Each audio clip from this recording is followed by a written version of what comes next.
മിശിഹായിൽ പ്രിയ സഹോദരി സഹോദരന്മാരെ, തൃശ്ശൂരിലെ വ്യാകുല മാതാവിൻ്റെ ഈ ബസലിക്കയിൽ ഇന്ന് സഭയ്ക്കും രാഷ്ട്രത്തിനും വേണ്ടിയുള്ള പ്രാർത്ഥനയുടെ ഉപവാസത്തിൻ്റെ ദിവസമായി പ്രാർത്ഥനകൾ നടത്തുകയാണ്. ഇന്ന് ഭാരതത്തിലെ എല്ലാ രൂപതകളിലും സാധിക്കുന്ന എല്ലാ ഇടവകളിലും സന്യാസ ഭവനങ്ങളിലും സ്ഥാപനങ്ങളിലും പ്രത്യേക പ്രാർത്ഥനാ ശുശ്രൂഷകൾ അവിടുത്തെ സാഹചര്യത്തിനനുസരിച്ച് തന്നെ നടത്തുകയാണ്.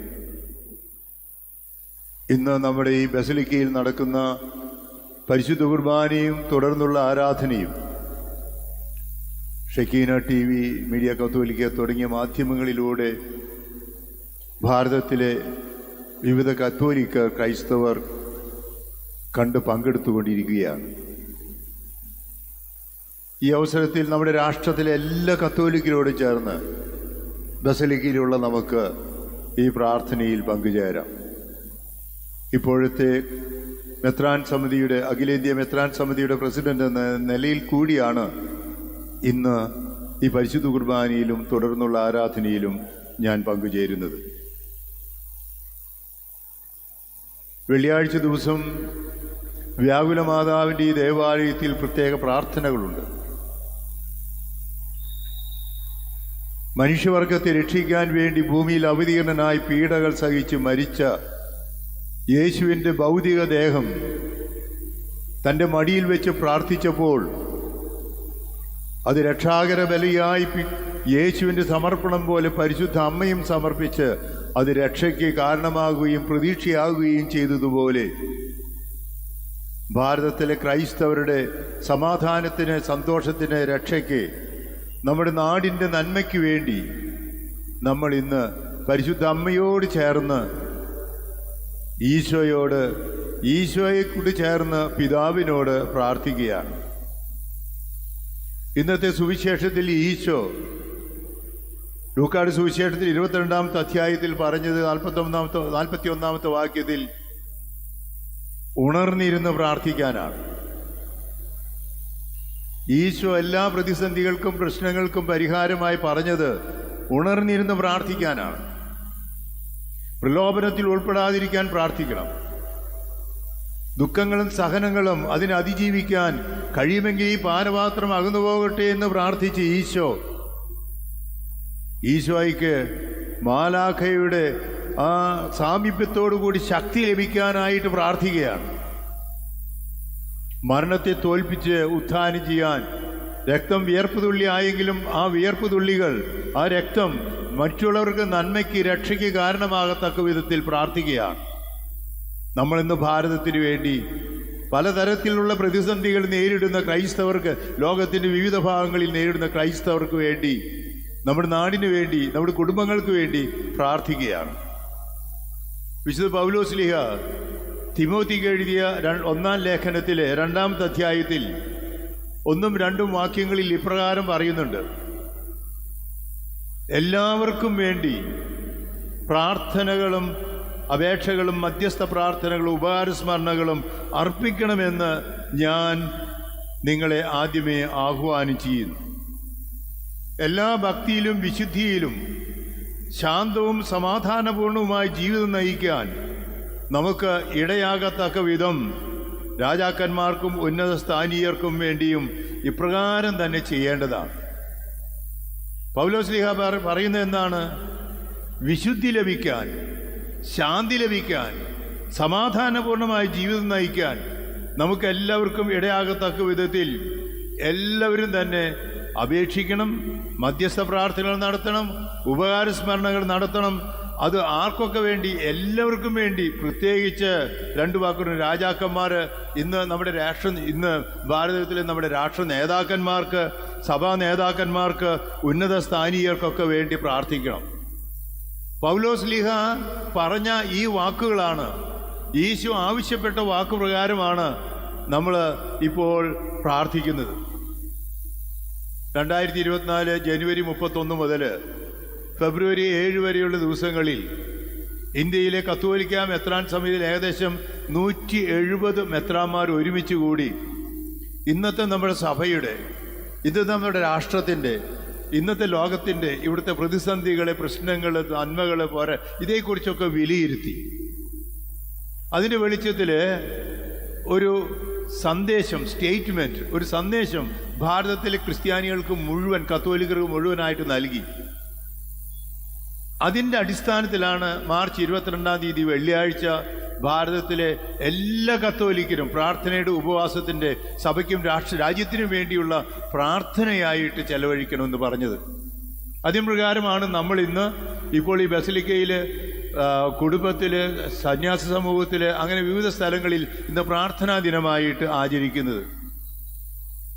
എന്തുകൊണ്ടാണ് ഇങ്ങനെ പ്രാർത്ഥിക്കുന്നത്? ഫ്രാൻസിസ് മാർപ്പാപ്പ ആഹ്വാനം ചെയ്തതുപോലെ ഈ സിനഡിൻ്റെ പശ്ചാത്തലത്തിലാണ്. സിനഡാത്മകതയെക്കുറിച്ച് സിനഡ് 2021 മുതൽ 24 വരെ, കഴിഞ്ഞ ഒക്ടോബറിൽ മെത്രാന്മാരുടെ സിനഡ് നടന്നു, ഇനി അടുത്ത ഒക്ടോബറിൽ നടക്കാൻ പോകുന്നു. അവിടെയൊക്കെ നമ്മൾ ഒന്നിച്ച് നടക്കാൻ, നമ്മൾ ഒന്നിച്ച് നിൽക്കണം. ക്രൈസ്തവരെല്ലാവരും ഒന്നിച്ച് നിൽക്കണം. നമ്മുടെ രാജ്യം മുഴുവൻ ഒന്നിച്ച് നിൽക്കണം, ഒന്നിച്ച് നടക്കണം. അങ്ങനെ സന്തോഷത്തോടെ, സമാധാനത്തോടെ, പരസ്പരം സഹായിച്ച് പങ്കുവെച്ച് ജീവിക്കണം. അതുകൊണ്ട് 3 വാക്കുകൾ ഈ സിനഡാത്മകതയെക്കുറിച്ചുള്ള സിനഡിൽ ഫ്രാൻസിസ് മാർപ്പാപ്പ പറഞ്ഞു. നമുക്ക് ആവശ്യമായിരിക്കുന്നത് കൂട്ടായ്മയാണ്. നമ്മുടെ പ്രേക്ഷിതത്വം നമുക്ക് ലക്ഷ്യമുണ്ടാവണം, ക്രിസ്തു പറഞ്ഞ ലക്ഷ്യം. അതിന് നമ്മളെല്ലാവരും പങ്കാളികളാകണം. അങ്ങനെ വന്നപ്പോൾ മെത്രാന്മാർ കൂടി പറഞ്ഞു, അങ്ങനെയുള്ള പ്രവർത്തനത്തിൽ പരിശുദ്ധ 2 വാക്കുകളാണ് ഫ്രാൻസിസ് മാർപ്പാപ്പ പറയുന്നത് ഈ ലക്ഷ്യപ്രാപ്തിക്ക്. പരിശുദ്ധാത്മാവിനെയും പരസ്പരവും ശ്രവിക്കണം. പരിശുദ്ധാത്മാവിനെയും പരസ്പരവും ശ്രവിച്ചുകൊണ്ട് നമ്മൾ മുന്നോട്ട് പോകണം. മെത്രാൻ സമിതിയിൽ പറഞ്ഞു, ഭാരതത്തിലെ പൗരന്മാർ എന്ന നിലയിൽ നമ്മുടെ രാജ്യത്തിൽ നമ്മൾ ഭാരതീയരാണ് എന്നതിൽ അഭിമാനിക്കണം. നമ്മുടെ രാഷ്ട്ര നിർമ്മിതിയിൽ പങ്കുചേരണം. നമ്മുടെ രാജ്യം കഴിഞ്ഞ വർഷങ്ങളായി വളരെയേറെ വികസിച്ചിട്ടുണ്ട്, വളർച്ച പ്രാപിച്ചിട്ടുണ്ട്.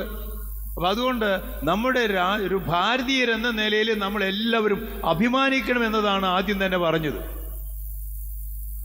അപ്പോൾ തന്നെ നമ്മുടെ രാജ്യത്തിൽ, പ്രത്യേകിച്ച് യേശു ആഹ്വാനം ചെയ്തതുപോലെ, സമൂഹത്തിൽ വിഷമിക്കുന്ന, വേദനിക്കുന്നവർക്ക് വേണ്ടി കൂടി അവരുടെ വേദനയിൽ പങ്കുചേരലും, നമ്മുടെ ഈ വളർച്ചയിൽ പങ്കുചേരുന്നതോടൊപ്പം തന്നെ വേദനയിൽ പങ്കുചേരലും നമ്മുടെ ഉത്തരവാദിത്വമാണ്.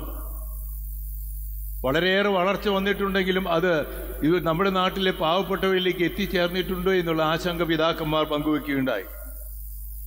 ഒപ്പം തന്നെ വളർച്ചയിൽ നമ്മുടെ ഫ്രാൻസിസ് പാപ്പ പറയുന്ന നമ്മുടെ പൊതുഭവനമായ ഭൂമി, നമ്മുടെ ഭൂമി വളരെയേറെ അതിന് ആക്രമിക്കപ്പെട്ടിരിക്കുകയാണ്. ഭൂമിക്ക് വേണ്ടി, നമ്മുടെ ഈ എർത്തിന് വേണ്ടി, നമ്മുടെ പൊതുഭവനമായ ഭൂമിക്ക് വേണ്ടി പ്രാർത്ഥിക്കാൻ ആഹ്വാനം ചെയ്തിരിക്കുകയാണ്.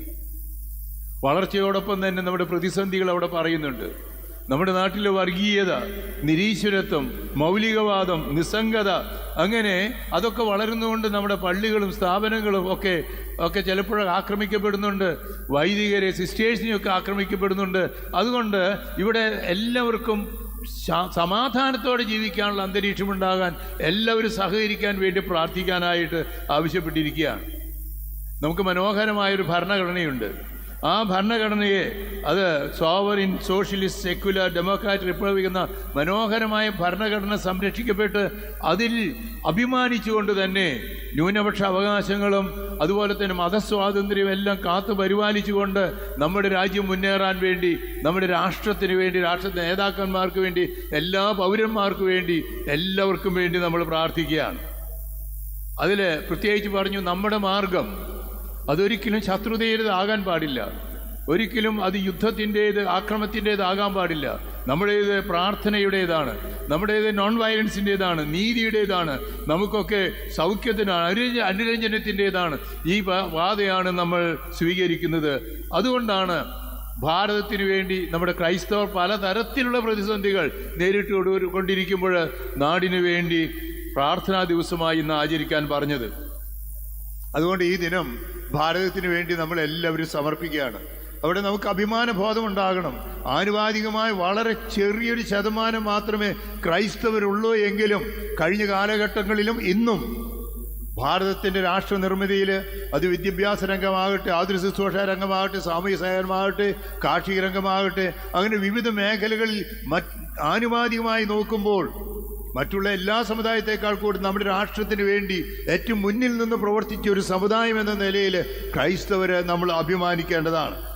അതുകൊണ്ട് ഈ ദിനത്തിൽ പ്രത്യേകിച്ച് ദളിത് ക്രൈസ്തവർ, ഗോത്രവർഗക്കാർ, ന്യൂനപക്ഷങ്ങൾ, അവരൊക്കെ അനീതിയും പലപ്പോഴൊക്കെ അസമത്വവും വിവേചനവുമൊക്കെ അവർക്കുണ്ടാകുമ്പോൾ നമ്മൾ ഒറ്റക്കെട്ടായി നമ്മുടെ നാടിന് വേണ്ടി, വേദനിക്കുന്നവർക്ക് വേണ്ടി പ്രാർത്ഥിക്കാൻ വേണ്ടി ഈ ദിവസം നമ്മോട് ആഹ്വാനം ചെയ്തിരിക്കുകയാണ്. നമ്മളെല്ലാവരും ഭാരതീയരെല്ലാവരും തുല്യരാണ്. നമുക്ക് മനോഹരമായ ഭരണഘടനയ്ക്ക് അനുസരിച്ച് ജീവിക്കാനുള്ള അവകാശമുണ്ട്, മതസ്വാതന്ത്ര്യമുണ്ട്. 2000 കൊല്ലത്തെ പാരമ്പര്യമുള്ള ക്രൈസ്തവ സഭ ഭാരതത്തിൻ്റെ തന്നെയാണ്, മതമാണ്. നമുക്ക് നമ്മുടെ കേരളത്തിൽ, നമ്മുടെ തൃശ്ശൂർ ജില്ലയിൽ പാലിയൂരിൽ ഈ ക്രൈസ്തവർ എത്തിച്ചേർന്നിട്ട് 2000 കൊല്ലമായി എന്ന് അഭിമാനത്തോടെ പറയാൻ, ഭാരതത്തിൻ്റെ മതം തന്നെയാണെന്ന് അഭിമാനത്തോടെ പറയാൻ ഈ ദിനം നമ്മെ ആഹ്വാനം ചെയ്യുകയാണ്. അതുകൊണ്ട് നമുക്ക് ഫ്രാൻസിസ് മാർപ്പാപ്പ പറഞ്ഞതുപോലെ നമുക്ക് ജൂബിലി വർഷത്തിനൊരുക്കമായി 2025 ജൂബിലി വർഷത്തിനൊരുക്കമായി ഫ്രാൻസിസ് മാർപ്പാപ്പ പറഞ്ഞു, നമ്മൾ പ്രത്യാശയുടെ തീർത്ഥാടകരാണ്. ഈ സഹനങ്ങൾ അതിനാൽ തന്നെ അവസാനിക്കുന്നതല്ല, കുരിശ് അതിൽ തന്നെ തീരുന്നതല്ല. ഒഴിഞ്ഞ കല്ലറ, യേശുവിനെ കബറടച്ചു, പക്ഷെ ആ കല്ലറ ഒഴിഞ്ഞതായി. പക്ഷേ അതിൻ്റെ കാരണം എന്താണ്? മരണത്തെ തോൽപ്പിച്ച് ഉത്ഥാനം ചെയ്തു. യേശുവിൻ്റെ സഹനം, കുരിശ്, അത് മനുഷ്യൻ രക്ഷയ്ക്ക് കാരണമായി. അതുകൊണ്ടാണ് ഭാരതം മെത്രാൻ സമിതി പറയുന്നത്, നമ്മളിപ്പോൾ പ്രാർത്ഥിച്ച് ഉപവസിച്ച് എടുക്കുന്നത് തീർച്ചയായിട്ടും അത് ഉത്ഥാനത്തിന്, മഹത്വത്തിന്, രാജ്യത്തിൻ്റെ, ക്രൈസ്തവരുടെ നന്മയ്ക്ക് കാരണമാകും. അതുകൊണ്ട് തന്നെ പ്രത്യാശയോടെ, ഫ്രാൻസിസ് പാപ്പായുടെ വാക്കുകളിൽ, പ്രത്യാശയുടെ തീർത്ഥാടകരായി, പിൽഗ്രിംസ് ഓഫ് ഹോപ്പ് ആയി നമുക്ക് ഈ ദിനത്തെ ആചരിക്കാം. ജൂബിലി വർഷമായി 2025 ഒരുങ്ങാം. നമുക്ക് ഈ വർഷത്തെ പ്രത്യേക പരിപാടികളിൽ പങ്കെടുക്കാം. നമുക്ക് പരിശുദ്ധ അമ്മയുടെ, വ്യാകുല മാതാവിൻ്റെ മധ്യസ്ഥ തേടി നമ്മുടെ നിയോഗങ്ങൾ സമർപ്പിച്ച് പ്രത്യാശയോടെ സ്നേഹത്തിൻ്റെ, ഐക്യത്തിൻ്റെ, ഏറ്റവും വലിയ അനുഗ്രഹത്തിൻ്റെ ഉറവിടമായ ഈ പരിശുദ്ധ കുർബാനയിൽ നമുക്ക് സജീവമായി നിയോഗങ്ങൾ സമർപ്പിച്ച് പങ്കെടുക്കാം. പിതാവിൻ്റെയും പുത്രൻ്റെയും പരിശുദ്ധാത്മാവിൻ്റെയും നാമത്തിൽ ആമേൻ.